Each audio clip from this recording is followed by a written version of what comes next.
I'm Rhonda, and this is Talks with Rhonda.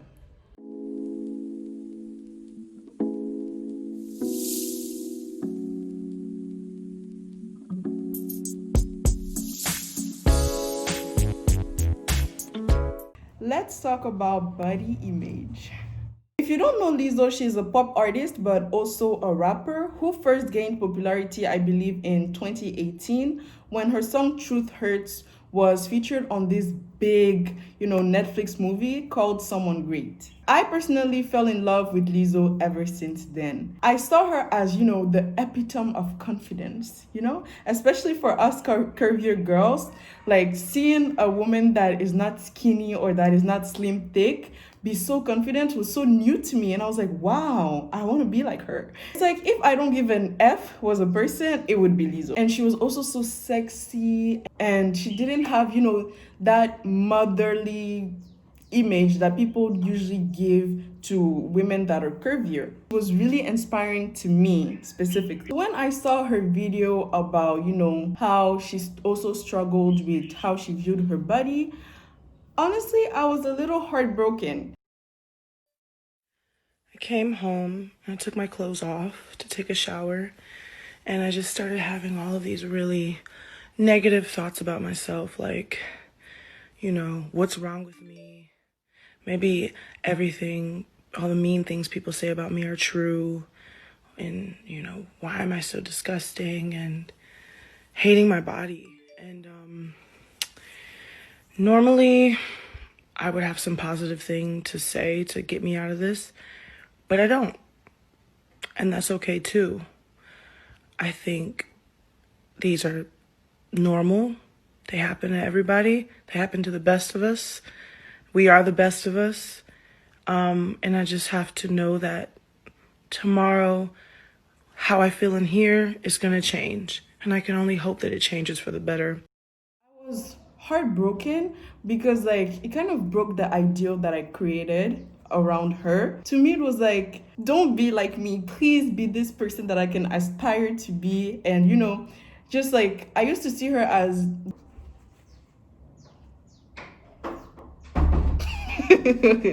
I used to see her as, the person that I go to in my head when I'm like, oh my God, like nobody will take me seriously. I should lose weight before like people can take me seriously or stuff like that. And I'm like, you know what? Lizzo is doing it. She doesn't even struggle with all these things. Like she doesn't have these ideas in her head. She doesn't care about what people think about her body. She loves her body, so you can do it too. So as selfish as it was, I was very broken knowing that like she was in a way just like me. She also doubted herself. She also let what other people thought about her sink into her head. Like I said, it's completely selfish because she's human. I shouldn't be putting her in such a pedestal. Like she is allowed to have feelings too. Okay, so let's talk about growing up curvy in Africa. It can be quite confusing because it's like at times it's celebrated and at times you're heavily criticized for it. Like sometimes people will love it and will be like, hey, nice girl with like some meat on her bones. Yes, that's good, that's good. Or they'll say that, oh, you're well fed. It's a sign of like health and wealth. So like, yeah, they celebrate you in that way. And there's also this thing where it's like, oh, you're the real African woman. The real African woman is not slim. She's not skinny. She looks just like you. So yeah, there's all that celebrates you. But then most of the time, I feel like they heavily criticize it. Like if you're African, you have African aunties. And you know that for African aunties and some uncles, saying that you gained weight is a form of greeting. And the most frustrating thing is that those aunties are not even slim themselves. So it will be like, oh, you gain weight, or like, be careful, don't become like this or that, or don't explode. Things like that. Or in French, it's like, hey, mais tu grossis, hein, fais attention, etc. And it can be so annoying. And it used to trigger my anxiety a lot, like to a point where I would want to like pretend I'm sleeping or something when I know that we had guests at home. And like there's a lot of other anecdotal stuff like that, but I can't go into all of them. Like it will take forever. But then there's this one thing that really hurt me. It was my sister and we were little kids. Like she must have been like 12 and I was 10. And then there was this adult, this woman, she's a stranger, we don't know her. She comes to us and she's like, girls, what do you guys eat? What do your parents feed you? Do they feed you provende? I don't even know how to say provende in English. I tried Googling it, but I couldn't really find the exact like thing. Provende is basically what you feed chickens so that they grow fast and become like fast so that you can sell them at higher prices. So this woman basically saw my sister and I as animals just because we were thick. And at that time, like now when I think about it, I have a smile on my face, like I laugh about it. But then at that time I was so devastated. I was like, wow, I really need to lose weight because people are seeing me like I'm a chicken. And then, of course, there's the whole getting teased thing. It's like part of the culture to tease people about their physical traits. So for us curvier girls, like in Ghana, it would be like, hey, Obolo, things like that. Come here, Obolo, where are you going? Which is really annoying to me. I don't know what you guys think, but to me, it's really annoying. In Togo, it's Agboloto. I'm sorry, the word is so funny, but like, it hurts when they call you that. It's like, Agboloto, va fie, vi call you. Anyways, and then here, like in Benin, it's like jogo jogo. Even though jogo jogo has like another meaning, but I'll get into all that like in a minute. A part of the, being chubby in an African society experience has a lot to do with what you wear. In school, me and like all of my other curvier girlfriends had to struggle with dress code. You can wear something and it will be exactly the same thing as what like a skinnier girl would wear, or even in some cases more conservative, but you would still like be the one that is dress coded. And mind you, I grew up going to private international schools, so I can't even imagine how it is in private local schools, or even worse, public schools. Like I can't even imagine what girls go through. Going back to the whole jaga thing, when you're thick and you're like 15, 14 and things like that, you're way more prone to be harassed by older men. Those creepy 30-year-old guys who talk to like 15, 14-year-old girls, even 13-year-old girls. They'll be like, oh, you don't even look your age, so that's not going to be a problem. Look at you, you're chubby, you have like all this in all the right places. Ugh. Being chubby is really fetishized. Like being fat is fetishized in our society a lot. Like they see fat girls as just sexual beings. Like they just see you as sexual because you have more curves and you can't really hide them. As much as they tell you to cover it up and stuff like that, you can't hide all of them. And it's like you must be sexually active because you have wide hips, or because you have a big butt and stuff like that. And that is completely stupid and absurd. That's how I experienced being a chubby girl in African society. So as a result of all this, you end up having a very complicated relationship with your body. A lot of times I felt too sexual, even though I wasn't doing anything, to appear sexual. I felt like I was taking up too much space, and like it was very frustrating to me. It was just weird, and I felt like I had to lose weight to like be free and just move around without anybody noticing me or thinking that I'm trying to, lure somebody into, approaching me and stuff like that. So then you end up feeling like it's your fault that you're being harassed. It's because you're thick. You shouldn't be this thick. Most people are not this thick, which is not even true in African society. Most people are thick. I gradually became obsessed with losing weight. Really, it was like an obsession for me, and it still kind of is. And the most frustrating thing is that you never win. You really never win. When I ended up losing weight, like when I was around like 15, people were telling me, oh, you look kind of sick. Oh, you were fine before, huh? Like, why did you want to lose weight? Did you want to, or did it just happen? Things like that. And then when I gained the weight back, it was like, oh, what happened? You gained it back? Oh, girl, like you have to work on yourself. And it's very, very, very frustrating. So guys, I know that I'm not alone in like feeling this way or like having an opinion about this whole body image in an African society thing. So I asked some of my friends and family members about their own perspective and their own experience with this thing. They sent me text messages that I'm going to read to you guys. Give me a second.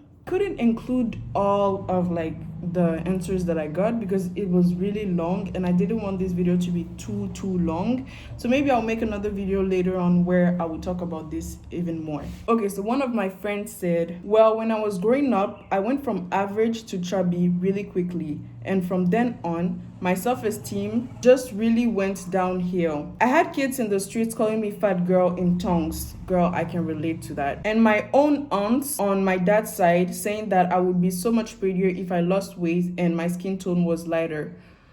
Ugh. Then I started going through puberty, but almost nobody saw me as developing and getting curvier. Most of them attributed my curves to my weight, and people like my grandma would literally say that I needed to lose weight if I wanted to have a husband. Then she'd joke about how I would crush him. It's only in the past 2 years when I started to lose a bit of weight that I got a bit more attention from guys and also girls saying that they wish they had bigger butts like mine. But overall, it just shaped the way I associate my beauty with my weight and my worth with it as well.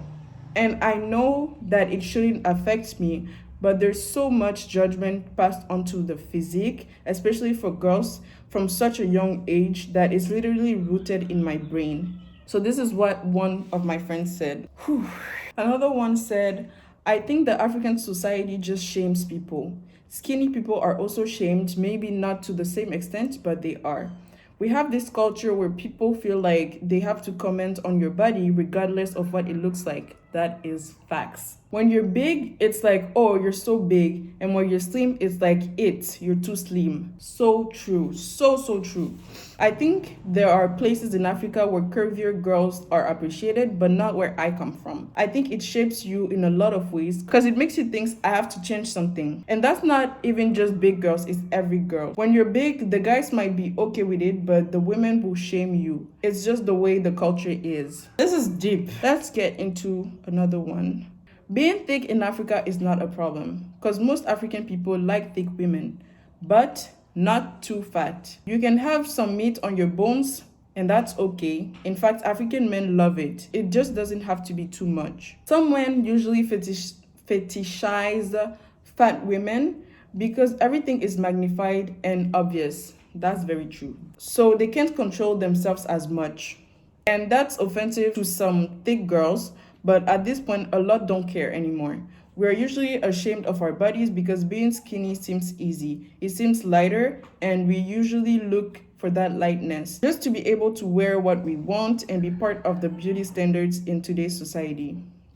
I agree with that. That's so true. Now, there's also the health factor. According to Western medicine, which is considered the legit one, lighter is healthier. So a lot of us want to lose weight for that too. That's true. I didn't even mention that, but that's true. It's like, oh, if you don't lose weight, you're gonna like die at 30. But most of us do know now that skinnier doesn't mean healthier. So I don't know how valid, using that to shame women really is. Okay, so I think I'm going to do one last one. This is a voice note. Let me try to tell you guys what she's saying. This one is saying that, she lives in a place where usually women are skinnier. And she used to be really ashamed of her body and the shape of her body. But then she noticed as she was growing that people were paying a lot of money to look the way she does. And she was like, you know what? God gave me this body. It's not for no reason. I'm just going to embrace it. That's basically what this one is saying. Okay, guys, so do you relate to any of this? What were you told? What was your experience as, a chubbier girl in Africa? I would love to know, your little anecdotes and hear about it. I'm very passionate about this subject, so I really hope that we can keep the conversation going. At the end of the day, what Lizzo said is true. Being insecure is normal. Like, it happens to everyone, regardless of your shape or form. The problem here, I feel like, is that people hand insecurities to you. Maybe you're chubby and you don't really like your arms, but you're okay with your thigh. You're like, oh, I like how my thighs look. Like, I don't mind it. And then somebody comes to you and is like, hey, you look good, but like maybe you should like walk more or run or something so that you can make your thighs a little slimmer. You'll see you will look way better like that.